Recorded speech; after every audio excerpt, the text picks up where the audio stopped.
Let the light keep it shining. Let it break into the darkness. All the love there's us to see. We'll all be free. Let the light keep it shining. Let it break into the darkness. All the love there's us to see. We'll all be free.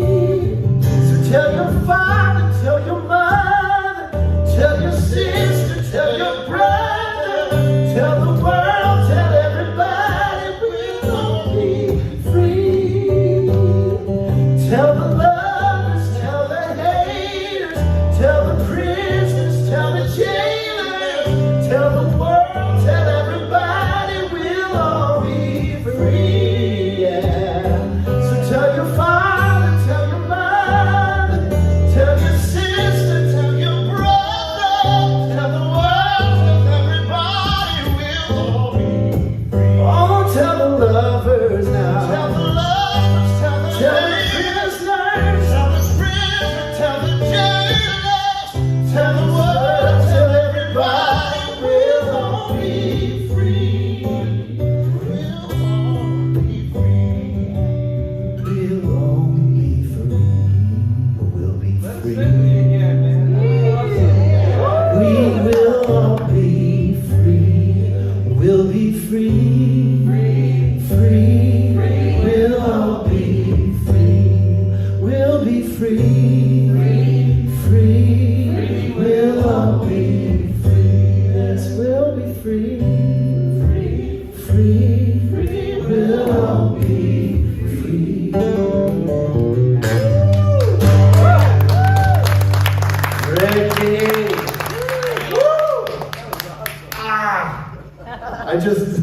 Ricky just showed up and I said, hey, I didn't really ask him. I just said, you're singing with me, right? Yeah. Well, Doug Patchett, everybody. That is Joel. Thank you, Ricky. Good to have you with us. That is one of our favorite things. For people who didn't know what they're going to say, I want to join in with you. That's what we're doing here. My name is Doug Patchett. We're with a group called Vote Common Good. Maybe you saw those buses out there. We're traveling around the country. We're the group of people right now. There's 6 of us. We live all over. Joel, who you just met there, lives in New York. I live in Minneapolis. Rob lives in Arkansas. Donnie lives in Arkansas. Tim lives in Oregon. Beth lives both in Northern California and in Albuquerque, New Mexico. You can ask her about how that story sort of works out. And then tomorrow we have another group of people joining us when we go to Atlanta from Texas. And then there's going to be a guy from Michigan joining us, and another person from Minnesota joining us, and another guy from Michigan joining us. There's going to be a group of 15 of us that'll be traveling together for a few days. And then some people peel off, and then new people peel on. And we're going to be doing that all over the country, all the way through Election Day. So we're super glad to be here because we've worked really hard to have an event in Nashville, Tennessee, friends. I'll tell you, we were supposed to be here 2 weeks ago, and one of those big, beautiful buses had a little issue, just like we all do. You're like, you live in one of those buses, you just feel like you're one with it. And sometimes it just needs a little downtime. And it was in Des Moines, Iowa, and the little sweetie just said, I just need a new fuel pump. And I just can't go without a new fuel pump. So we couldn't be here a couple of weeks ago, so we rescheduled. And then we decided we'd reschedule on a weekend when there would be a hurricane. We would like to say, Vote Common Good Hurricane Edition, Nashville, Tennessee. And then had to scramble around, move from a park where we were going to be an hour earlier today, and then had the good people from this wonderful church say that we could have a little get together here tonight. So we're so glad. And that second bus just joined us. So we're now have that second bus out there. And the reason we now have 2 buses is so we can take you with us. So this is going to be a Harvey Milk moment, and if you know that reference, good for you. We are here to recruit you. But we're not just here to recruit you to be part of this effort with us and to travel with us. If you're up for it, then we'll talk about that more later. But we're here to recruit you into a movement of the common good. What we do at Vote Common Good is we try to help all kinds of people, but especially religious voters, who may have been given a political identity wedded to their religion identity. I don't know, they just started becoming a certain kind of Christian, maybe a Catholic or an evangelical, the 2 groups we work most with. And they didn't know that it was like pulling up to a Wendy's and ordering the number 2 and realizing it just comes with a side of fries. Yeah. Their religion just brought to them a political identity. They didn't know that you could say at the Wendy's, hey, could you Throw in a side salad instead of the fries, which they will do, by the way. It's a great little trick. No one ever does it because we all like the fries. That's another issue altogether. But a lot of people feel like their political identity and their religion identity came as a package deal. And they feel stuck. And then things start to change. Maybe they change. Maybe they grow. Maybe their faith expands. Maybe the political party that they felt attached to all of a sudden was taken over by a group of people that they feel they have nothing in common with. But they don't know if they can connect to the other political party because that feels like a group of people that they felt were always the opposite of them and they don't know what to do. And so people feel really confused. We know that's true because a lot of us come from traditions where that was our own experience, or there was the experience of people in our churches or in our communities or our friends or our family members. So what we do at Vote Common Good is we help those people who want to separate those two political identity, their political identity from the religious identity, so they can feel a greater sense of agency, a greater sense of choice. Because a lot of people don't know they have a choice. So some days when I'm being really snarky and people say, so what do you do? And I say, we travel around the country and try to make sure Donald Trump is never president of the United States again. Because deep in my heart, that's what I want to happen. That's the truth I want to be true. And they say, well, how do you do that? And we say, well, we help religious voters, because it turns out if Donald Trump doesn't get 81% of white evangelicals in 5 states, he can't become the next president of the United States. He didn't get that number in 2020. He did in 2016. We're going to do everything we can to make sure he doesn't happen in 2024. In fact, we want that number to be the lowest number of white evangelical support for a Republican candidate since 1980, when Jimmy Carter was the Democratic nominee. And if that happens, we think that could begin to break the jinx that the MAGA movement has on the Republican Party. Now, I've become I voted for Republicans in my life. I say this with full confidence now, not just as a confession, but just as it's true. I voted for George Bush twice. But I don't think I can find myself to ever vote for a Republican again. Just personally, I don't know. I've done the math on how long I got, and I'm like, I think I'm pretty bitter. I'm not sure I can get there. But that's not the goal for everyone. For some people, they just need the Republican Party to come back home.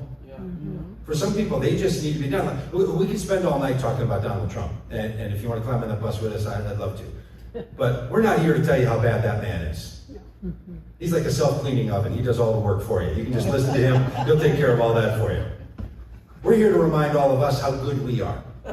That there's something better for us, something better we could do, something like that little joke. I was on Morning Joe the other day, and I used that little joke, because we use it all the time. So the guy's like a self-cleaning oven, he does all the work for you, and I start getting these emails from random people, like, my favorite line ever, self-cleaning oven. Yeah, my wife, who's the best person I know, said to me before that, she goes, hey, don't use that self-cleaning oven line. It sounds a little snarky. You're better than that. And I'm like, oh, I love it so much. So thank you, Rob, for the additional chuckle. So that's what we do. We travel about. But we're not here to demonize people. We recognize that people have all kinds of reasons for voting in the way that they do. I have a son who's a huge Trumper. I love him. I love his children. I love his wife.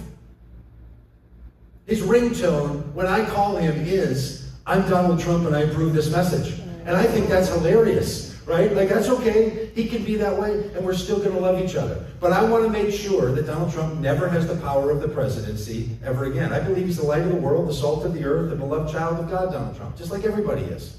I believe that's true about everyone. But not every light of the world should be the president of the United States. And that dim little light never needs to have the power that we choose to grant to the presidency. So people are trying to figure out what they do. And here's what we've learned. Voting is not about the candidate for voters. Voting is an act that tells people who they are. When you vote, you're kind of saying something about yourself. And we're talking with those people who feel like, I don't know what to do. I can't do what I used to do, and I don't know if I'm ready yet to do the thing I never thought I would do. That behavioral change, really hard. Really hard. We have found that there's 3 things always in place when someone's making a big behavioral change. And it doesn't matter if it's changing your political actions, or if you start playing pickleball, or if you change your eating, start taking a yoga class, start playing guitar. You start making a new behavioral pattern, and 3 things are going to be in place at some point. One of those is you're going to learn some new information that becomes interesting or disturbing to you. Something's going to come in. But information's rarely the only thing that happens. Someone's not like, I don't know, I saw a video and it was about pickleball and that looked interesting. Usually, after some new information comes in, somewhere in the mix, someone grants an invitation for you to act on that information. Most of us have somebody in our life who walks with us into that new behavior. Now, if you do deep work, if you do work in psychology, or you do work with addiction, or you do work with people who are changing some deep patterns, they actually have partners. If you've been in a weight loss or weight gain program, you know that you get partnered up with someone who walks with you. If you're breaking an addiction, you end up with a counselor, with a coach, or with a person that you can call, with a mentor. We always need someone to go with us. But then you're ultimately, if you're going to make that change, you probably saw this one coming already. You need information, you need an invitation, preacher day. You need a community of participation. You need a group of people who do the thing that you're now wanting to do. Because you're all of a sudden like, I don't even know how to do this or how to talk about it. So you need a group of people. So we've realized that when you start talking about people who are making a political shift and say they want to keep their religious faith intact, they want it to grow and expand, but they want to change their political identity, how do they find those folks? There's not very many of them. We talk to people all the time who tell us things like, there's nobody around me that I can talk to about this. There's this great woman who came to an event that we did in Holland, Michigan. She'd driven an hour and a half or further. She was mid-60s, I'm guessing. I said to her, that's a long way to come to an event. It was a big event, there was a big room full of people and stuff. And I said, it's a long way to come for something like this. She said, oh, I can't let anyone in my town know. As a Christian, I'm not voting for Donald Trump. And I said, yeah, why is that? She said, I own the hardware store. She said they'll go to Home Depot or Lowe's. We did this project in 2020 called Hindsight 2020. People who voted in one way in 2016 and we're going to shift the way they voted in 2020. We wanted them to tell their stories. So people wouldn't just hear someone talk about people change their stories, but they would just tell their story. And it's great, by the way. You can watch these on our YouTube channel and our website and stuff, the Hindsight 2020, people telling their stories. And we asked a person, hey, do you know anybody who this would be your story? We'd say this at all the events in 2020. And a person said, well, you could ask my mom. My father just died, and she said she's going to change her voting habits. She always voted the way her husband wanted. My dad wanted her to, but now she's free to vote the way she wants. And I said to her, her mom came to the event that night, and I said, hey, would you ever be interested in doing a little video with us? And she's so sweet. She smiled. She goes, oh, honey, I play bridge with the girls on Thursday. I can't tell anybody. She wants her friends. Somebody wants their business. They want their community. So you can imagine that if they're all of a sudden going to do something and they don't know about others, how lonely that can feel. And I promise you, almost all of us would rather do something wrong with a group than do something right and be alone. I mean, I don't blame anybody for that. So we're trying to create a community of people all over the place. A psychographic community, a demographic community. We're trying all these things to find ways for people to feel like they're part of something. That they're not just nuts. That they're not just breaking the rules. They didn't do something wrong because the internal pressures, sometimes in our own thoughts in our heads. So that's what we're up to. We travel the country and we say faith, hope, and love, supporting democracy for all. Because we think faith, hope, and love is something that we all own. No religion owns it. No tradition owns it. Certainly no political party owns it. But I promise you one thing. You drive in these buses. You pull up, setting up a rally. And you're going to get a whole bunch of people who are like, I'm confused about what's going on out there. Sometimes we put out candidate signs when we're supporting candidates, and we stand up candidates. And people come up, and a guy in Hudson, Wisconsin last week came up and said, I am really confused. You got faith, hope, and love, but then you got a Kamala Harris sign. And we had a sign for a candidate who was running for Congress, Kyle Kilborn. You got a Kyle Kilborn sign, but you have faith, hope, and love. I don't understand how those two things go together. Had a guy run up to us in Eau Claire, Wisconsin, and he saw the buses, and he was across the parking lot, and he screams, my man! And he comes running up, and as he runs up to the bus, he reads all of it, and he goes, oh, I thought you were with the good guys. Because you saw Faith, Hope, and Love, right? There's so many people who think when they see this thing. We pulled up to events with, like we were supporting a guy running for governor in Pennsylvania, a guy named Josh Shapiro. We're doing events with Josh Shapiro. And we pull up with his bus. He had a bus rally. He had a bus and they had a rally for it. And we provided sound and stage and all this stuff for him. And we pull up with our bus, and you could see the people, the Democrats there, supporting him, seeing this bus pull up with Faith, Hope, and Love, and they all got freaked out. And then they would come up to us later and they're like, oh, we were so afraid that it was those guys. Somehow, Faith, Hope, Love says only one political party. Now look, I don't think Democrats own Faith, Hope, and Love. Yeah. But I sure know Republicans don't own Faith, Hope, and Love. So what we're trying to do is get a little bit of parity. We don't have to tell anybody who to vote for. We're here to help people figure out if they want a little bit of agency. And if somebody wants to vote for Donald Trump like my son Chico, I'm going to love you till the end of time. It's not something that I love somebody over. But we can talk about it. And we're going to talk about it, and we're going to do all that we can. So tonight we're going to do something a little different than what we often do at these things. We're going to do a little storytelling.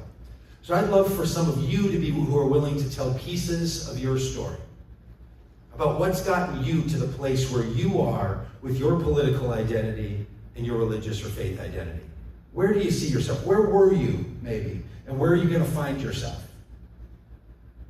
So if you start thinking about that for a couple of minutes, is there a piece of your story you'd be willing to tell?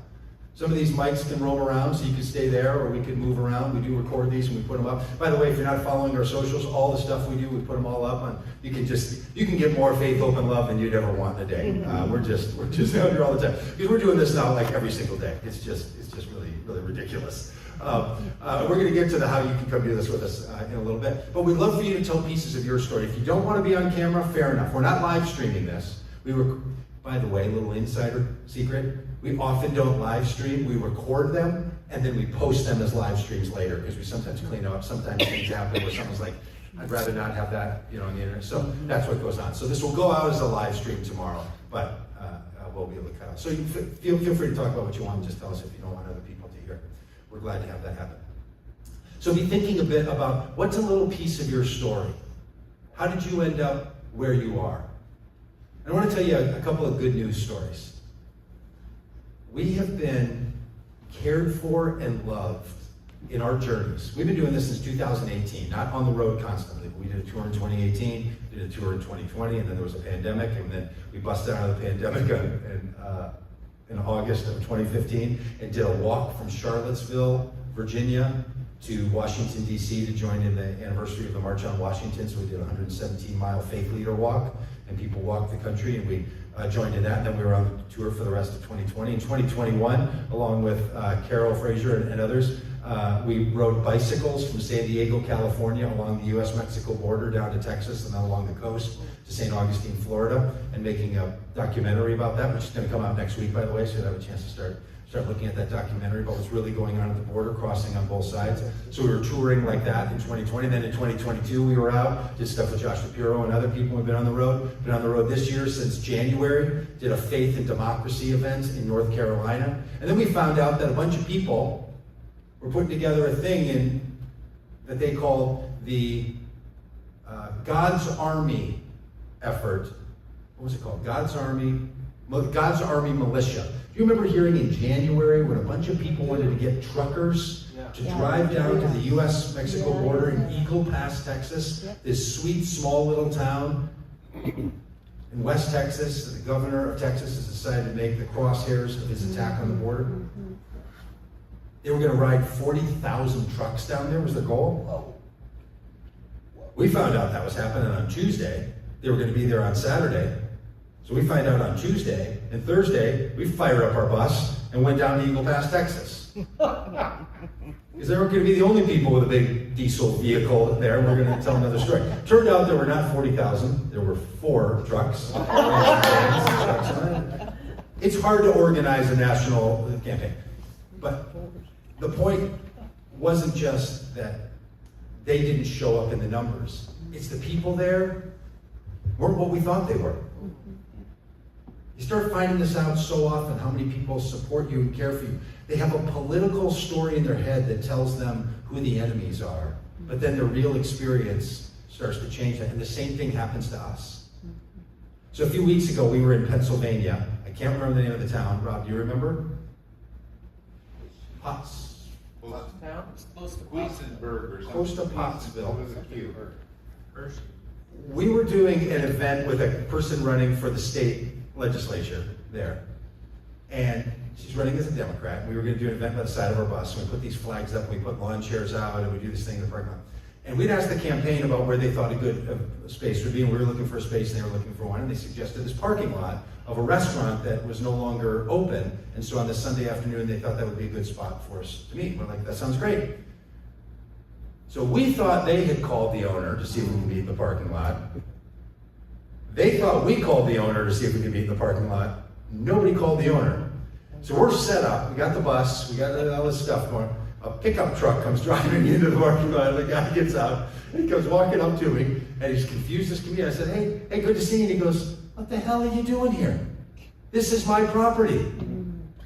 And he looks at the bus. He looks at all this. He's just totally flabbergasted. He cannot understand why we're in his parking lot with this whole big setup. And he goes, and this, I don't know what this is. I'm a Christian, gun-carrying, Trump-supporting, Second Amendment-loving, pickup truck driving, MAGA supporter. What are you doing here? And I said, clearly nobody called. I am so sorry. He goes, pack up your stuff and get out of here. I said, I totally understand. I'm so sorry. I start walking away, and then he goes, okay, hang on a minute. Looks like you're all set up. Is this candidate here? And I said, yeah, she's standing right over there. He goes, can I meet her? So he walks over, says hello, meets her. They talk for a few minutes. These two people are neighbors. This is going to be her district. They couldn't be more different. He comes back and he goes, okay, you guys are all set up. You can stay. And I started thinking immediately, like, wow, I think I'm in the presence of a good Samaritan. I thought, if I owned a property and a bunch of red hats pulled up and had a bus up there, when I have said, yeah, I don't know, you're already set up, just go ahead and go on, right? So we finished our event. He's out mowing the property on his tractor. I went out to him, I had 2 beers and $100. And I said, here's $100, I hope that's fair. He said, that's totally fair, for using his parking lot for a couple of hours. And I said, here's 2 beers, and if you want both of them, you can have them, but if you wouldn't mind having one with me, I'd love to. He goes, let's do that. Let's do it over by your bus. So we drive over and sit up in front of the bus. And we start talking. We're the same age. He's moving out of Pennsylvania because it's become too liberal. Everything they own was inside of a shipping container sitting right behind where we met. They're selling the restaurant. We start talking about it. He starts saying what he's doing with the restaurant, how much he loved it, and how great it was to host people and have things. I said, my wife and I have talked about owning a place, and she's a yoga instructor. He's like, hey, you should buy my place. And then he starts talking about church, and he says, you know, it really breaks my heart. He said, all those things I said about me are true, but I go to a church, and I thought church would be the place where we could all come together. And instead, it's the thing that's tearing us all apart. So we start talking about our kids and grandkids, and how important faith is to us and how we want to move. And all of a sudden, there's all these connections.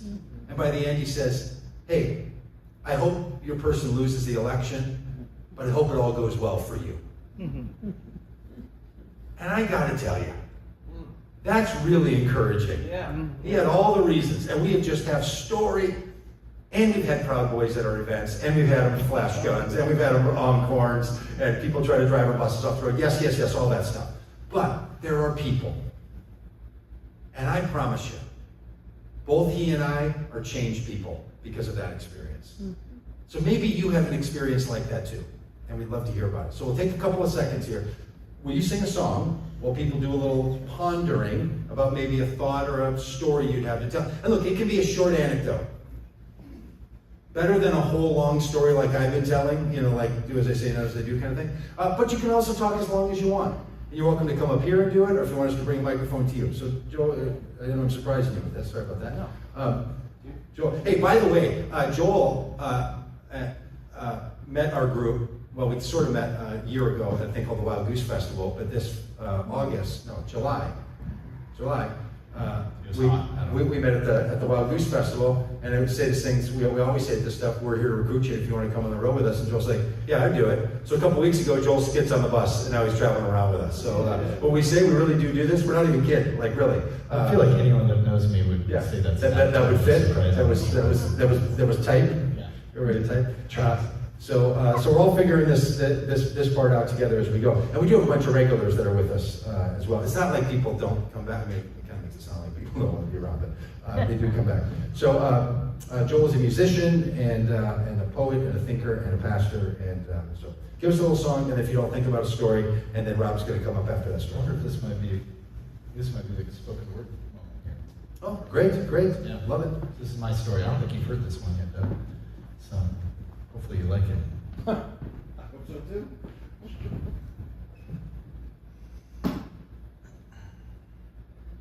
This is my story. My mother. The church that bore me, raised me, suckled me, embraced me, rescued, even, yes, saved me, dazzled and amazed me. Like Rapunzel, I found out she had me locked in a tower, drunk on her own power. And she wasn't even my mother. She robbed me from another. When confronted, she resisted. I implored, she insisted it was for my own good, that I belonged in this wood, that out there were only liars, a country full of briars, thorns that would entangle me, darkness to envelop me. Only in the sanctity of her family could I be free. My mother, the one I clung to, the God I cherished, that I had sung to, was not a God at all, but an idol, a liar, a block of stone when I needed fire.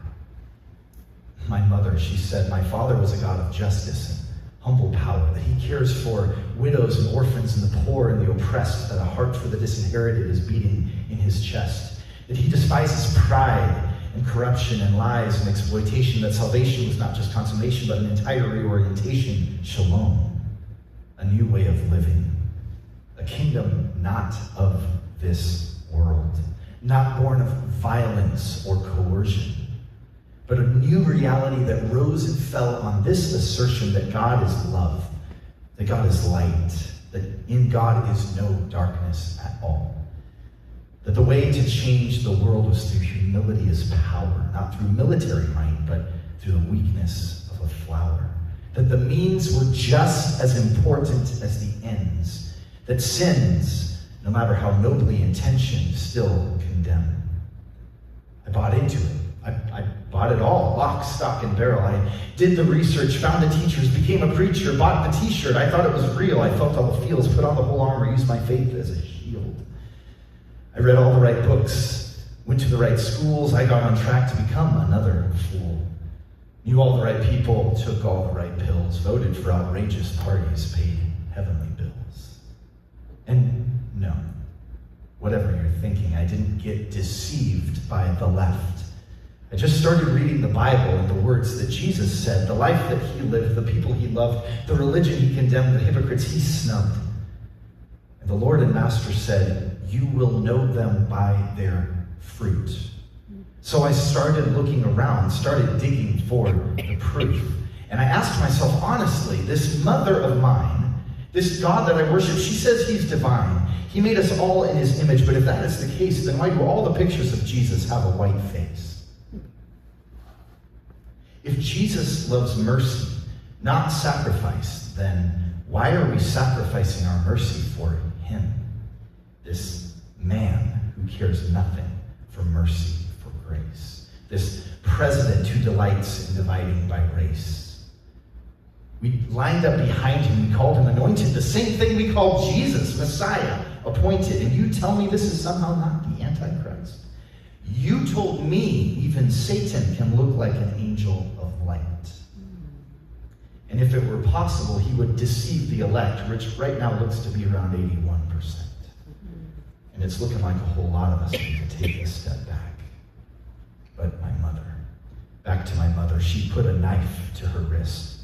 She said it was worth losing her life over this. 4 years of power, the chance to control. But what if we gain the whole world but lose our own soul? See, Jesus loves people who are running for their lives, who can't afford health care, who are struggling to survive. He was always welcoming those who had nowhere else to go, the queer ones, the drunk ones, the sinners, the hoes. And never, ever, anywhere is Jesus harsh with them or rude, but he's snarky as fuck with stuck-up religious prudes. We sing about mercy, about reckless love and more, and then stop up our ears at the cry of the poor. Jesus came to break down divisions, according to St. Paul. Hey, Mr. President, tear down this wall. Yet we rally and post about heroes and idols, these statues we call heritage, men that inspire, men of faith, men of courage, men who fought to own slaves, to work and to burn and to brand and to rape. We can't be complicit, we cry and we moan. All of that happened at least 40 years ago. And all our brothers and sisters of color, they're screaming, see us! We're hurting, we're suffering, we're bleeding. But all we can see in their hurt and their anger is how our white, straight American Jesus is in danger. Do you know how Reagan really flipped the South for perpetuity? Because Jimmy Carter desegregated Bob Jones University. Don't tell me suddenly that the gospel isn't about politics here. You've been saying the opposite for 500 years. Building this idea of a Christian nation that bombs and destroys and pollutes all creation. We say it's all about saving babies. What a joke. It's a transparent play for power and suppressing the black vote. I'm wondering if you know this, God. I'm hoping that you don't. They will never ban it outright. How would they motivate your vote? These conservative justices you want to put on the court, they rule on a lot more than the right to abort. Keeping billionaires wealthy and sick people sicker, laborers struggling while the rich just get richer. But this is Christianity, whose apparent major function is to make sure Ford and Rockefeller keep their tax deductions. So my mother, my dear mother, I watched and I screamed as she drew the blade down her arm and she started to bleed. It was painful at first, I could tell in her eyes, but at a certain point of blood loss, it starts to feel more like a high. I'm grieving, I'm weeping, I'm dying inside. Can't you see that I'm wailing over my mother's suicide? Yet you keep it all coming, the excuses, the deflections, the moralistic language, the elaborate genuflections. God can use anyone, anything for his glory. You know, that's exactly what they said about boarding schools and slavery. Did you know that gay kids are 5 times as likely to attempt suicide? Do you take that fact lightly? Because you keep on repeating to them, just repent, all is well, you can choose a life of loneliness, you're free to choose hell. We compare them to pedophiles, to murderers, to thieves, while Jesus just keeps saying, come unto me. I can't, I won't do it anymore. I can't do it to myself. I feel rotten to the core. I feel nothing like Jesus. I hate going to church. I hate saying I'm a Christian because that word just means hurt. For so many people, for people like me who've been kicked out of churches for just trying to be free, for wrestling with doubt, for telling a gay kid they're okay, for asking a Buddhist to help me learn how to pray. I guess what I'm saying is this is goodbye. I'm exhausted. I'm weary. I'm a mess inside. I'm angry. I'm furious, but mostly I'm sad. My mother abused me and then blamed it on my dad. Little children, keep yourselves from idols, he said. This is my flowers at the gravestone because my mother is dead. Woo!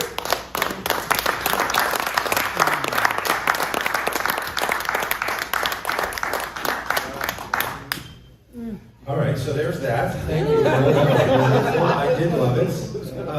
Read the stories. Just one moment. Sorry about that, Rob. Okay, somebody have a story, an anecdote, a piece of your own past. You don't have to be a wordsmith, craftsman like Joel was.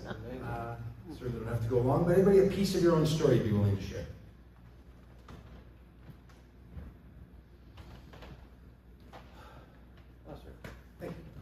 You want to come up? You want to use that mic? You want to Okay, that's great. Wow, I don't know how to follow that. It was art and truth together. Well, my story is probably like a lot of yours, I was raised in a very conservative Christian home. Parents, my dad's a pastor, and my grandparents were very conservative. I'm not quite sure why, except I found out later in life that my grandfather was a very successful executive with New Jersey Bell, was actually legendary as a union buster. I didn't know that until after his passing. He rose to the top of the ranks as executive VP, but his whole job was destroying the union that the operators at that time were, not destroying, but certainly suppressing them. They always hated the unions, and said unions ruined the phone company for everybody. That's a little seed that kind of got planted I didn't think about until later, but we're very conservative. I remember when I was about 15 in the summer of 1968. That shows you how old I am. So I was on my way to school with the son of our Youth for Christ director, who was sitting next to me, and he happened to mention, yeah, we're voting for Humphrey. I went, what? It was Humphrey versus Nixon. I couldn't breathe. Like, you're Christian, you're voting for I mean, it was that bad. It was that bad. I couldn't breathe in the bus. I don't know how, I remember being viscerally just shocked by that. Yeah, we're going, and this was before the culture wars, guys. This was before same-sex marriage and abortion and all that stuff. There was something so deeply embedded that I just somehow assumed. In my dad's church, my dad was a very loving guy. My parents were loving people. But there were a lot of George Wallace people in there, in that church. This was in Pennsylvania, suburban Philadelphia, not the Deep South. So that was the culture I grew up with. And I remember when Jimmy Carter came along, I was kind of a young adult, and very suspicious of him. You know, Christian Democrat? I don't think so. Can't possibly be. I mean, I had already graduated college by this time. I was fairly intelligent on my way to grad school, just really locked in. But during the Carter years, as a young adult, I kind of saw the virtue of this guy. I also saw how inept he was as a leader because of his virtue. I came to that impression, that realization later. The man was just too decent to do the dirty work required of a politician. Now, I've kind of withdrawn from that position.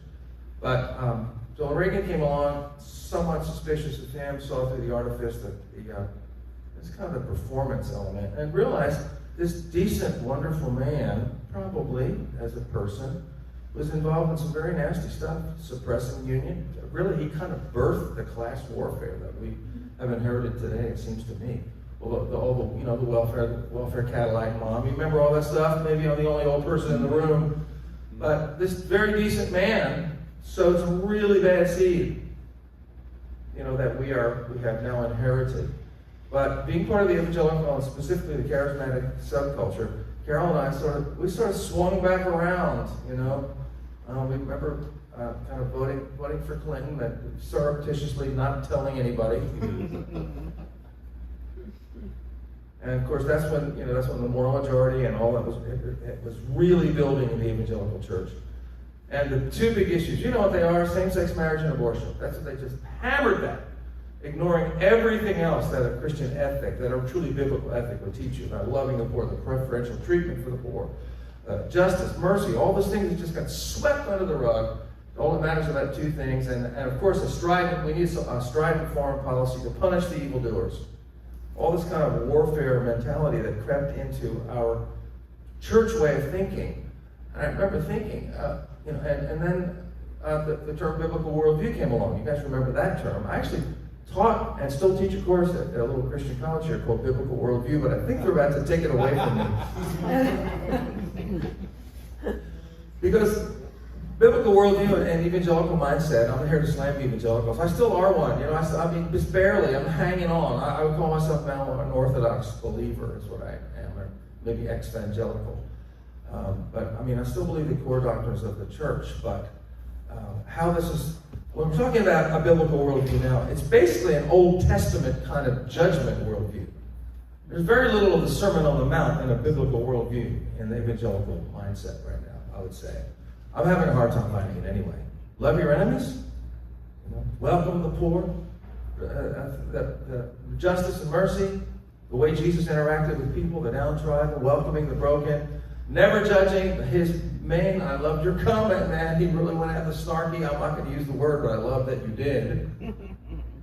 He had it in for the hypocrites and the religious elite. He had it in for them. He was pissed.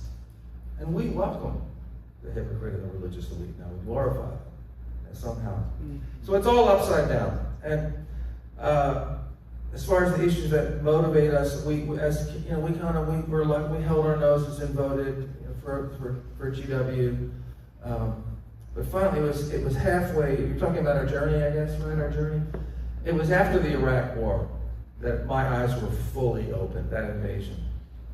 If this guy, George W. Bush, is hearing from God, I mean, what God is he hearing from? The whole thing built on a lie, and how many hundreds of thousands of innocent Iraqis were killed through that ridiculous and feckless invasion, which really, to me, it seemed to me it was just a blood feud between the Bush and the family and the Saddam family. It was all about that personal thing. He tried to kill my daddy. How many times did we hear that? And it became a righteous crusade. We thought that Saddam was bad, but ISIS was much worse. And so where's the judgment? I mean, and so the evangelical church just went right along with that. After that, I was done. I mean, I was still a pastor at a church, but I couldn't do it anymore. I couldn't do it anymore. I couldn't, but I still had to kind of keep quiet. Well, quiet no more, quiet no more. Those culture war issues, I'm like David French and like Russell Moore. I am pro-life, and I think abortion is a tragedy. It's a tragedy for those who experience it, and I wish it didn't exist. I also wish that 50,000 people weren't shot and killed by guns every year. I wish that we weren't declaring war on the poor and elevating the wealthy. A lot of other things I wish weren't true. As far as same-sex marriage, who cares? Love who you love, right? Question, if Luke Bryan can say that, country artist, why can't we? Love who you love. And we'll answer all those questions like, who cares? That's not my business. I like Walt. Mind your own damn business, right? That's pretty good stuff. Mind your own business. But think about what you can do to make life easier for the vast majority of people who are suffering in this nation under an unjust tax code, under policies that are so tilted toward the wealthy and against the middle class, and just this ethos of cruelty. And I have to admit, man, I think that it's become a phrase now, but I think it's true. With the MAGA movement, I don't know if you're going to put this on or not. I mean, I truly believe cruelty is the point. And my dear, loving, wonderful Christian mom, she was kind of my, really in many ways my soulmate. We were so much alike. I loved her. That's where I get my artistic gifts from. Even she was locked into a place that I didn't recognize. And I remember being so shocked when I heard from my sister that one night they were watching Obama on TV. And my dear, sweet, loving Christian mom just said this, and I can see it because I know her so well. She gritted her teeth and she said, "Oh, I just wish somebody would take him out." And my sister said, "That's just mom." No, it's not just mom. There's something deep down in her heart that was unclean. And I don't know how it got there, and I love her and I honor her memory. But something's twisted at the core of our minds. If we can love Jesus, and she was kind and loving to everybody in her life. She struggled with family things sometimes. But to be able to say that, there's something down in there that's wrong. And I see that so much among my evangelical brethren, who love the Lord, and they love me, and we love each other. But there's something that's celebrating cruelty and oppression that has woven its way into this particular brand of American Christianity. And we got to get it out. I don't know what's going to happen. It may mean that the whole evangelical project is going to crumble. It could happen. But there's a Jekyll and Hyde kind of mentality going on in our churches right now. Folks who love Jesus, praise the Lord. But I know in their heart, they're kind of hoping that the bad guy wins. And that Russell Moore article, he visited churches and guys preaching on the Sermon on the Mount. This is not news to anybody here. And he was mobbed after the service. "What are you preaching that woke stuff for, Pastor? Love your enemies?" Yeah. That's alive and well in our churches. I don't know what to do about it. Well, but I hope this was helpful. Rob, it's so helpful because, look, thank you so much for that. Because Really? we don't have a problem. Problems have solutions. You just fix a problem. This is a predicament. Predicaments require multiple responses. So the situation we all find ourselves in is, you don't do nothing, you do something. Thank you. You don't do nothing, you do something. You find your something. So what are we going to do? 25 things, 30 things, 50 things, 100 things, 1,000 things. No one thing's going to fix it. But everything's going to be a response to it. And what we can do, if you can't fix, you can respond. We don't have to react. Now we're going to do all this, difference between being reactive and responsive. We can respond. We all have resources. We all have things. All right, anybody else, a short bit, something from your own story? What got you here, maybe tonight, or where you are in your own mind when you think about it? Yeah, please. You want to come up? Well, thank you for doing it, though.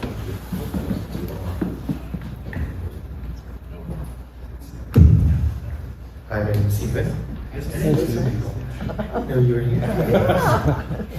So I thought I'd share something that's on my mind.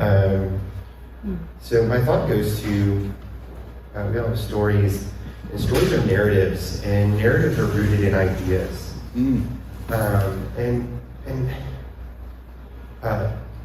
During my work during the day, I am a brand scientist, and I help people understand how ideas are really powerful. And ideas are the most powerful thing. In fact, ideas are typically rooted in a very powerful emotion, and I won't go into the science of the limbic system or the frontal cortex, but basically when we have ideas, they are powered by emotions. And what's interesting is those ideas typically become habits. Habits become actions. And so many of us, when we have powerful ideas in our lives, they're rooted with those strong emotions, and something must be equal or greater to displace us from that. I was 28 when I came out to myself and didn't know. And I had attended Bible school. I thought I would work in full-time vocational music and arts ministry. Went to a church that, upon this discovery, threw me in kind of a 12-step program with other men who needed to achieve sexual integrity. And I, at the time, was still a virgin. And so this was very awkward. Because what they were saying is, we have this idea that there's something wrong with you. And there's a thing, if you're not familiar with conversion therapy, you can Google that on your own time. But I came to a point where the pain and the frustration of being held in a system of ideas was too much, and I had to break free from it. And then I discovered a new progressive church, and going there I thought that, hey, this is a place for me to bloom and to blossom. And come to find out that they would accept my money, but if I wanted to get involved, this was not the place for me. Even if there was a lady and a woman and her wife, where even if she was the senior VP if she was a superintendent of schools and had a doctorate in education, she still would not be fit. Because they had this powerful idea and they had not yet confronted the reality that maybe this idea may be wrong. In my work, I share that ideas are the most powerful, people are the most important, and brands connect the two. And I would share with you that we have an issue of brand and alignment with brand. And so we find brands that say, oh, this is my idea, this is my idea. And so the challenge is, how do we love people when they have these distinctive memory structures that they're latched onto and they think they must align? If you've ever, I don't know if you've ever met an Eagle Scout before. I don't know if you've ever met a son. I don't know if you've ever met a farmer. I don't know if you've ever met a shaman. I don't know if you've ever met a gay person.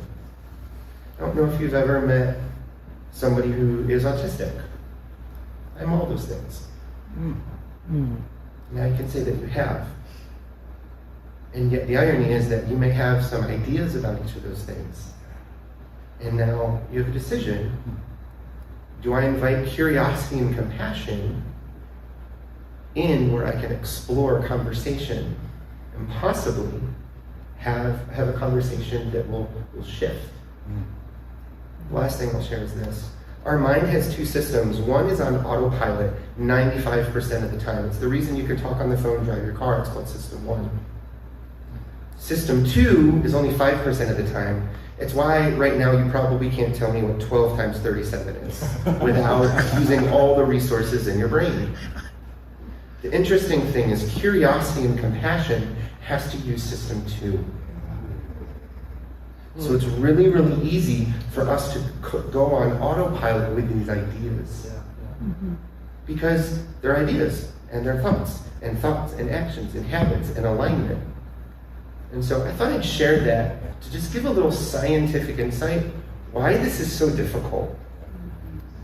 This is really difficult because we have parents who, when I talk to my mom, she says, oh, no, I've done the research, I know who I'm voting for, I don't want to get into politics. But if they understand that they have a gay son, and the active work that is done to oppress a people group, and that's just one of many. So I live in that tension of, it's really, really hard when I have parents who have these strong associations in a rural farming community, that they have this brand issue, that the brand of Jesus and the Jesus brand of Christianity, this association of Christianity, has always been shifting over time. It's shifted to a new thing and a new thing and a new thing, and everybody likes to claim ownership of it. Right. And actually, I would invite you to consider that it's using system 2 that says with compassion and curiosity that we can look and consider with gratitude and thankfulness in active parts of our being. That's where the shift happens. It doesn't happen when we're on autopilot. Incredible. What's your name?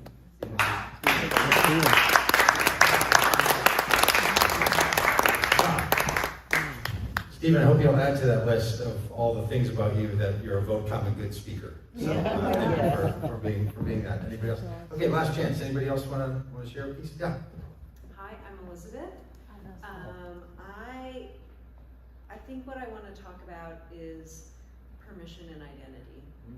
Oh, is that hard to? Is that better? That's better. Maybe I should just hold you. Yeah. I'm taller than I thought. I'll just hold it. I also grew up conservative evangelical, and in 2008, after being newly married, volunteered at a local crisis pregnancy center because I really was opposed to abortion. And the first thing that I learned was that when you work with women in crisis pregnancy, they need all the help that they can get and services that I was told we wouldn't need if we all pulled ourselves up by our bootstraps. And the wheels started turning because I was close to people who had a vastly different life experience that I did.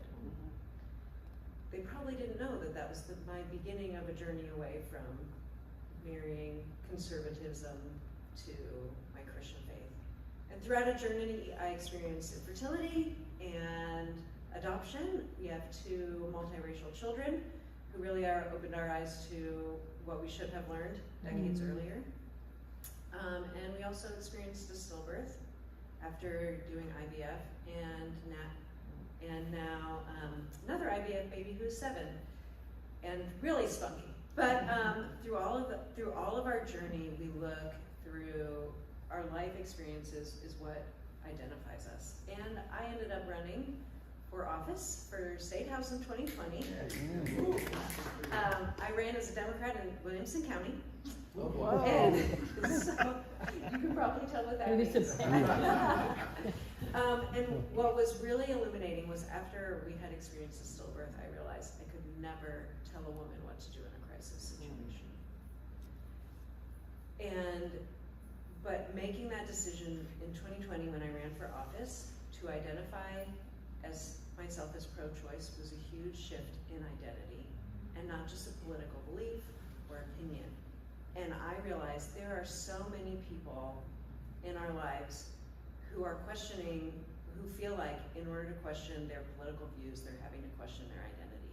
And so I think as people of faith, no matter our faith, being able to share with people how meaningful integrity is, our faith, and also why we believe in that we are voting for someone different than they are, that we are choosing a more progressive path, or maybe one that we may still have a lot of conservative beliefs, but we're still saying in this election we can no longer stand for dehumanization of immigrants. We can no longer stand for the discrimination of the LGBTQ community. Whatever decision we choose, when we speak to it in a place of our experience and from our deeply felt beliefs, and we share that with folks, we give them the permission to change a little choice. And that doesn't mean they're going to change their identity, but it means that we are giving them permission when we share with them our story. So anyway, that's my personal story. I now work with pastors across the state of Tennessee in a really exciting way, including Ricky's pastor. We join, I really elevate my work behind the scenes now and get to elevate their voices, countering Christian nationalism in Tennessee and speaking against policies of harm in the disguise of Christianity, and which is actually Christian nationalism. So super grateful for the work that you guys do, but also, am I allowed to plug Southern? Oh, please. Please follow Southern Christian Coalition too and join what we're doing with our pastors, because I think, especially in a state like Tennessee, it's really, they are also providing that permission to people that they are authentic Christian Christ followers. They have callers, they are pastors who deeply believe in the salvation of Jesus, and they also believe in justice and equity and voting for policies that protect and love our neighbors. Oh, you're so good. And thanks for answering random text messages you get from mutual friends. We message you I'll there. always answer a text from someone sent by Kevin Riggs. Great, Kevin Riggs, fan favorite. I heard somebody give a TED talk about race is biracial person, and he had this great metaphor. He said a lot of people think that racial bias is like their tonsils, and they could say the day they had their tonsils taken out. And he said, I think it's more like buildup in our teeth that you want to check every day and clear out every day. And maybe our judgment of other people isn't something we had taken out once. I love everyone. It's something we just check every day. And when there's stuff in there, you do what you can. And you start smelling it a little bit, and you're like, okay, I'm gonna get it out, I'm gonna clean it, and then I'm gonna move on. That's a better way than thinking I have a single problem that I taken out. So, we all fall. And then sometimes we can get back up. Rob Ryerse's our last one for the night. Rob is our political organizer. Rob helps us with the candidates. We have a couple of hundred, Rob probably knows the number, 270, something like that, common good candidates around the country. People have taken a pledge of the common good, running for Senate, running for Congress, running for state offices, all that. So he does all of that work. I'll probably tell you that he's also been a pastor in Arkansas, where he currently lives, and other places. So, Rob Ryersey. Any other Robs in the room? We've been robbed. All right. Just want to make sure. I want to tell you 3 stories. First one is a story about me. I grew up, paraphrasing the Apostle Paul, as a Republican of the Republicans. Remember when he referred to himself as a Pharisee of the Pharisees? So when I was 15 years old, I had 2 magazine subscriptions. One was Sports Illustrated. The other one was National Review magazine, which was William F. Buckley's magazine. I had pictures on my wall of a guy named Al D'Amato, who was the Republican senator from New York, Bob Dole, even had a picture of this unknown Georgia congressman named Newt Gingrich, back when he was a freshman congressman. I was a caller to the Rush Limbaugh show. Got on the air 5 times. Well, I know. Mega dittos, right? I went to teenage Republican school as like a summer camp thing. So basically what I'm telling you is I was the coolest kid ever. I tell you all that to let you know that I was in deep. Stuff was deeply ingrained in me. It was the air that I breathed, the water that I swam in, all of it. And over a long period of time, for a variety of reasons, I no longer identify as a Republican. It's still like, I'm not sure I identify as a Democrat because there's, I don't know, nearly 50 years of bias against that. But I often joke that now I'm a Republican who travels the country campaigning for Democrats because that's what Donald Trump did to us. I also say that two people who have changed my life more than any others are Jesus and Donald Trump for two very different reasons. But I tell you just a little bit of my story because I want you to know that people can change. And I know you've got somebody in your life, you've got a family member, you've got a friend, you've got a neighbor, and you're just like, what is it gonna take? And I would just, I've been a pastor for 25 years, so I don't want to get a little preachy, but I would say that I often think about a statement that the Apostle Paul made in the book of Romans where he said, it is God's kindness that leads us to repentance. You think about how you've changed in your own life. It rarely has been because of guilt or shame or anger. It hasn't been because somebody won an argument with you. The vast majority of times that we change in our lives, it happens through relationship, kindness, a friend that says truth travels best on the road of relationships. And so that person in your life, I don't know, they're super frustrating, but keep loving them. See what happens. Because change is possible. Now, second story. Second story is about my best friend. My best friend, also a lifelong Republican, who has never voted for a Democrat in his life. In 2016, he, like so many others, was absolutely horrified at Donald Trump and decided that instead of voting for Donald Trump, he would vote for Evan McMullen for president of the United States.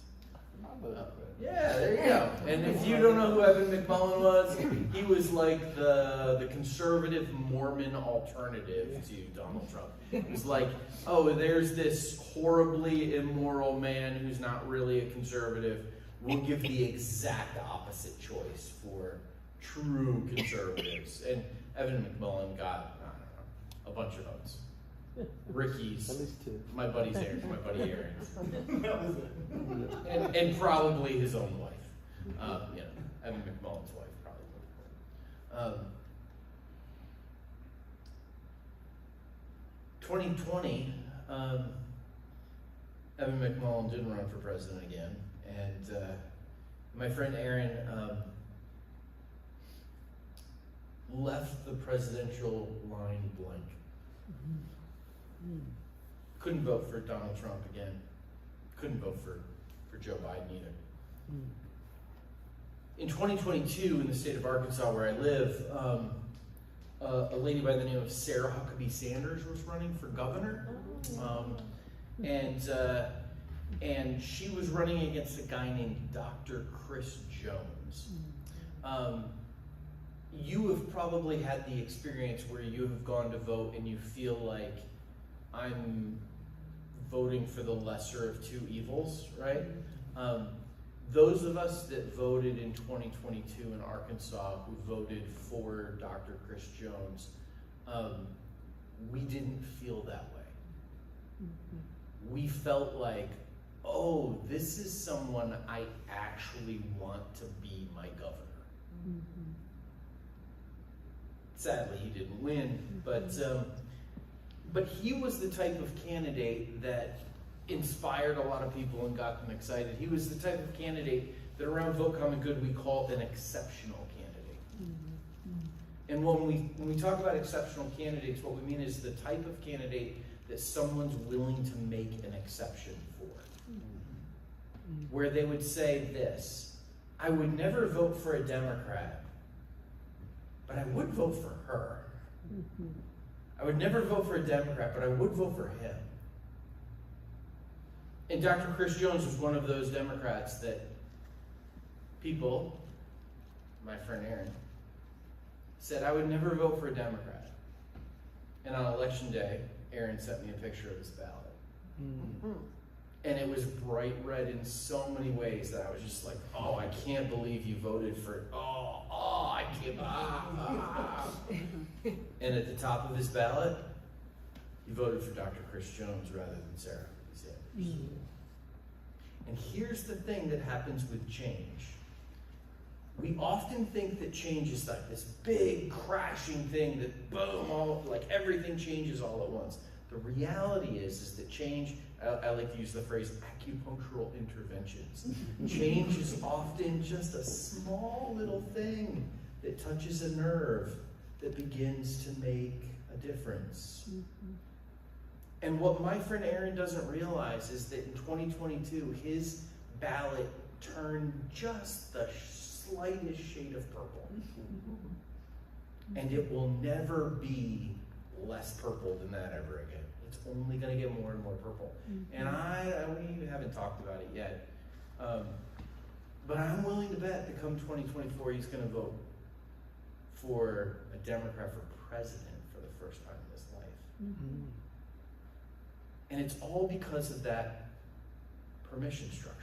And so one of the things I would encourage you, that person in your life that you don't know, like, you know, you're like, I don't even understand why this person votes the way they do. Here's the thing you can say to them. Here's the permission structure. You can say to them, I'm not asking you to become a Democrat. Because identity change takes a long time. Behavioral change is what we're after. I'm not asking you to become a Democrat. I'm asking you not to vote for Donald Trump in this election. That's the permission structure. That's the ask. Because once that first brick comes out of the wall, once the first domino falls, it just continues. Third story. I was with a group of people, hosted a fundraiser for a politician at my house, which means I'm really in deep to this stuff. I don't know, you're probably like me, you're getting 87 texts a day at this point, aren't you? Oh my goodness. Yeah, I got one today, it was like, I'm not gonna be one of those people that text you 30 times a day. I'm like, then why are you texting me once? That's too much. So anyways, I was hosting a fundraiser for my friend who's running for Congress, and had a group of people, and in Arkansas, bright red state, and there's a lot of like uneasiness because people are feeling excited about what's happening. There's this sense that something's happening, right?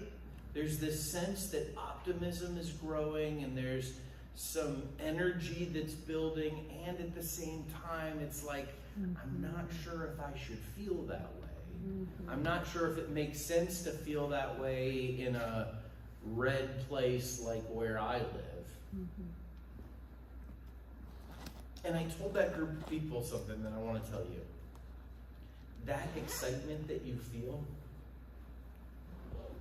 people all over the country feel it too. We travel in these two buses out here, and we have been in rooms, in spaces with people just like you who are like, I'm actually enthusiastic about this for the first time in a long time. And if you're feeling that way, I want you to know that like you're part of something that's happening. And it's not just in blue areas, and it doesn't need, and I know it's easy sometimes when you're in a quote unquote red state to feel like that doesn't even matter, but yeah, it does. Because that energy builds amongst all of us. I just want to encourage you with that. And maybe because, you know, I've got 4 kids, I'm thinking about the movie Monsters, Inc. You remember that movie? Yeah. Monsters, Inc.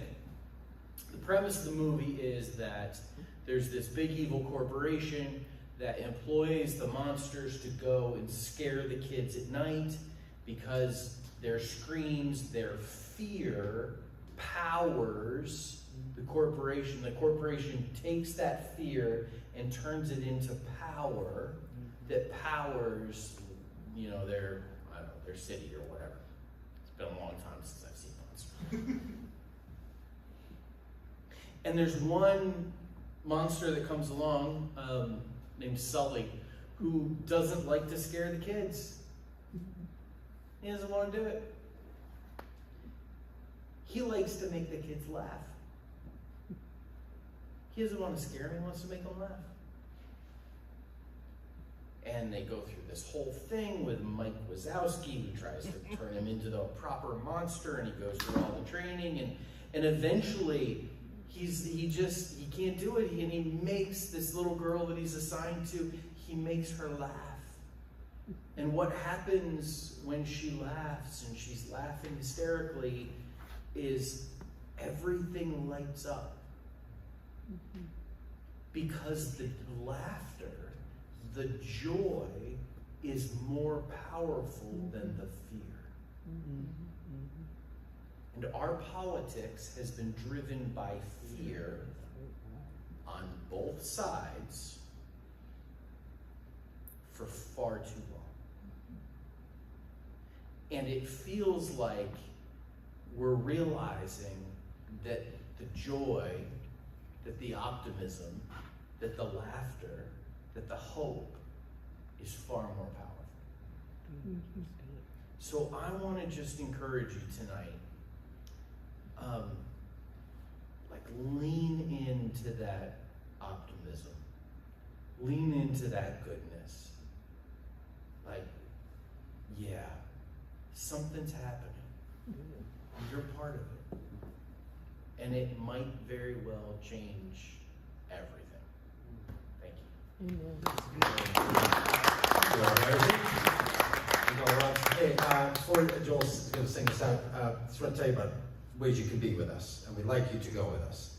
So one way is you could literally start to organize and say, hey, maybe I can come for a couple of days when you guys are in Omaha, where we're going to be on October 12th, or you want to come to Phoenix next week when we're going to be there, or Southern California, you want to come to Minneapolis on the 13th of October, or then to Eau Claire, or off to Michigan or Pennsylvania, and then down to Georgia again.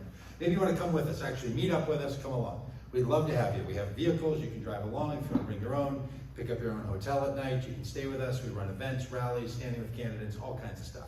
We do Christian nationalism training events. We do all kinds of things. So we'd love to have you come. If you're actually interested in that, be in touch, or you can talk to Beth tonight.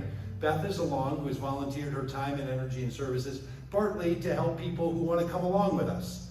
So if you really do and you're really serious, please do think about us. And time is running short, so consider that. Also, we'd like to take you with us on our bus. Literally, your name on our bus.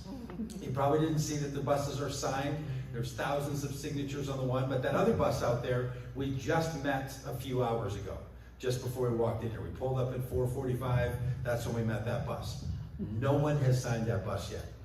So we would like you all to be the first signers of the new big bus. So when we go out, if it's still raining, we'll bring some towels out, you wipe them off, you write your name, you write a little salutation, you write something, and it'd be a chance to christen the new bus with our good friends here. So that'll be super fun. So we'd like to take you outside. If you're afraid of the rain, that's okay. We travel with umbrellas too. So we actually have umbrellas out there. You can all, it'd be so fun to be out in the middle of that having umbrellas. Okay, also, 4 things get us around this country. Faith, hope, love, and diesel. Diesel pushes that thing. So we'd love to have you in the tank with us. So not only do we want you to travel with us, we'd like you to be on the bus on the outside. We'd also like you in the tank with us. So if you make any contribution to Vote Common Good, it turns into diesel. It's magical, but we do it through banking systems and fuel stations. I don't have to get into the intricacies of this, it's very complicated.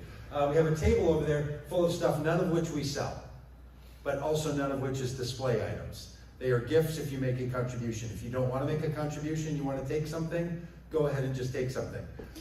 There's little hats over there that look like they're LA Dodgers hats. They also say comma la on them. So that's kind of cute and fun. So you got one of those. There's fake open love shirts. There's buttons. There's stickers. There's all kinds of things.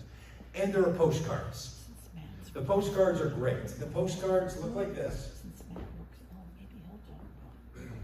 And the back is a postcard side. And the front says, as a person of faith, which could be from you or to someone, please join me in voting for love, joy, peace, patience, kindness, gentleness, and self-control, and for Harris Walls. Vote Common Good. And then on the back, you could write, or this candidate, or your own little note. And then you put a stamp on it, and then you mail it to someone. And you might be saying to yourself, well, who would I mail that to? Well, maybe you have friends or family. Or we have lists of 15 people in Wisconsin, Michigan, Pennsylvania, that we know are registered Republicans, have voted in the last 3 presidential elections, and would identify as a faith voter. And we'd like you to send them a postcard with your encouragement from you to them, for them. Because I promise you, when that thing shows up, and then they see one of our billboards, we put up these billboards that have like, what it says, they go up in all these states, has Jesus, like a silhouette of a Jesus character on one side, and says, turn the other cheek, and then the other side of the billboard, you know, left, right, has a picture of Donald Trump, and that one's saying, I want to punch him in the face. Yeah. And then we have one that says, I was a stranger and you welcomed me. And then the other side is Trump quote from 2 days ago, get them the hell out. So one of the things that we want to do is create this movement of people are like, oh, did you see that stuff? And then a postcard shows up, and then a bus pulls up, and then a whole thing starts happening. And I promise you, we do that stuff in those states, and that is like a man bites dog story. And the press come and shine cameras at us. And then that gets it in local news and newspaper and TV and radio, and that's where most of the movable voters that we talk to actually get their news from, and all the rest of that stuff. So that's what we're up to, that's what we're doing. So we want to take you with us. We also want you projecting with us by taking some postcards. We asked for a donation for these because we had to buy all the stickers and all that, but if you don't have one, feel free not to. So we want you just feeling like you're part of this, okay? And if you know other people that are part of it, pick up some bumper stickers for them, or pick up some postcards and say you're going to do a postcard writing party and you want to do it like that, right? And put a whole thing together and feel like you're part of something. We're not just here to love you and leave you. We're here to take you along with us and want you feeling like you're part of all this. Okay, so I don't know, did I miss anything else? Is that sort of all of our stuff? All right, tonight we're staying at the Hampton Inn because every night, by the love of God, we stay at a Hampton Inn. The bus driver gets to sleep inside the bus, inside the hotel, in a Hampton Inn hotel room, and we sleep in the bus. If you haven't seen a sleeper bus like that, when we go out there, get in it, there are 12 bunks on the inside of it, and they're like little coffins, and you just slide in, you wake up the next day, and you're off and running, and it's really quite magical. So we really like you to come. So anyway, we're going to be at the Hampton Inn over in Green Hill tonight. So if you're staying up late to party and you want to do it at the Hampton Inn parking lot, we will be there. And then tomorrow we go off to Atlanta. So if you know any friends in Atlanta, tell them we're coming. And look at the Vote Common Good website if you would, and see all the places we're doing, and all the things we're doing, films we're showing, and trainings we're doing, and events, and all the rest of that, and spread the word with some friends and family and all the rest. So please come with us. See us over there. Don't leave without something. But can I point out your shirt? Would that be too inappropriate? Would you stand up and show this shirt? Voting prevents unwanted presidencies. I got it from your Unwanted presidencies. We don't have one of those over there. But I bet you would sell you that shirt for a $10,000 donation to Vote Common Good. So if you're in for 10 grand, you go home with that shirt. Because we'll give you $1,000 for it. That's real fun. If you end up with a fun shirt, take a picture, put it on our stuff. We share it out. That's going to be, it's probably on our social media already because we sent it off to the social media. We think that's really fun. So please keep up with us. Please follow. Please do all those things and feel like you've got friends in this whole world. So Joel, you take us out with a song, and then and we know we've kept you all the way an hour and a half, and that's a long time. This was a lot of talking, but this felt really fun and encouraging and good. good for all of us. Amen. Sorry about that. Pardon me. I was gonna I don't memorize my own songs, man. Thank you, Dad. Oh, thank you, Dad. I'm so honored that everyone came out. I just feel so much joy. We really did not know. We just kind of, this was a roll with the punches sort of day. Oh my gosh. At the risk of sounding like a broken record, I too was a Baptist preacher once. And Jesus said that the kingdom of God is like a mustard seed, this tiny little mustard seed. And it's one of the little parables tucked away that I never thought was very exciting. I never paid much attention to it as a kid. And I didn't know what a mustard seed was. I'm like, okay, so the kingdom of God tastes like a hot dog out. But the whole point of that is that the kingdom of God is tiny, like this group of people right here, in a very red state, a blue dot in a red state, right? And the reality that Jesus seems to keep pushing all the time is that the kingdom of God doesn't spread from the top down. It doesn't spread because Congress did this or the president of the United Nations or whatever. But it's when just people like you and me just have one conversation and just love somebody a little better. I would venture to say the American equivalent of the mustard plant. It's not actually a tree, it's a shrub in the Middle East, and it's kind of a nuisance. And it's a dandelion. It's a morning glory. It's ivy. It's a little annoying. And if you leave one dandelion in your yard, what happens to your entire block? This song is called Dandelions.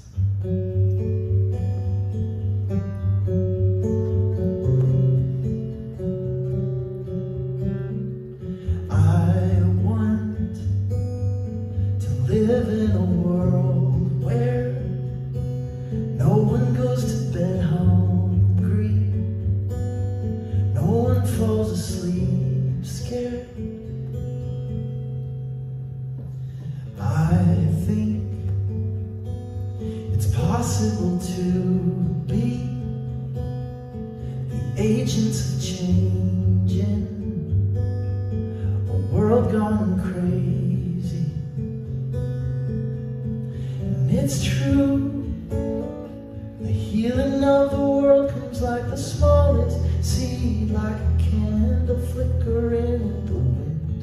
It's true, love only takes over like a pesky weed, like an earworm that you just can't forget, like dandelions taking over the pyramid.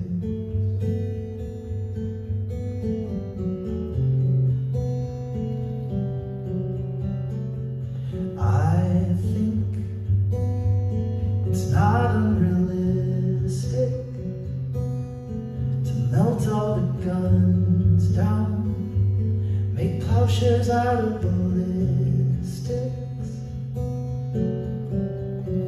I see temples and mosques full of outcasts, churches and shuls giving land back. What's right in front of you, right hand?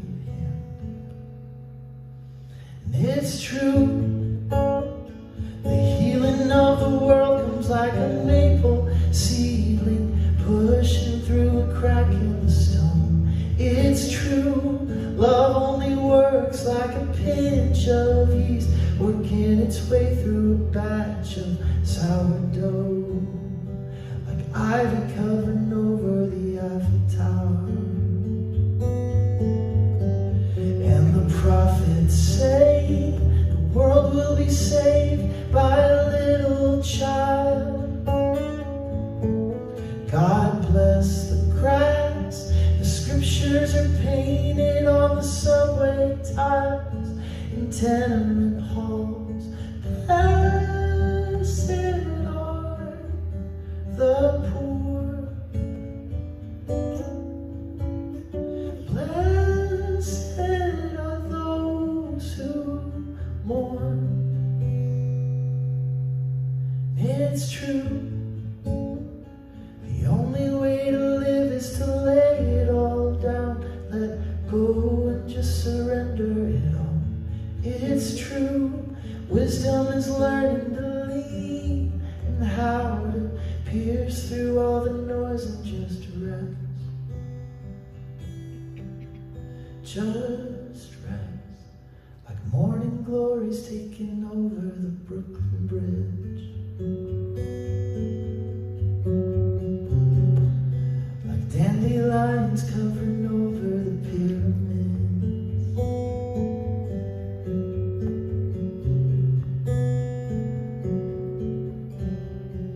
I think it's possible to be agents of change.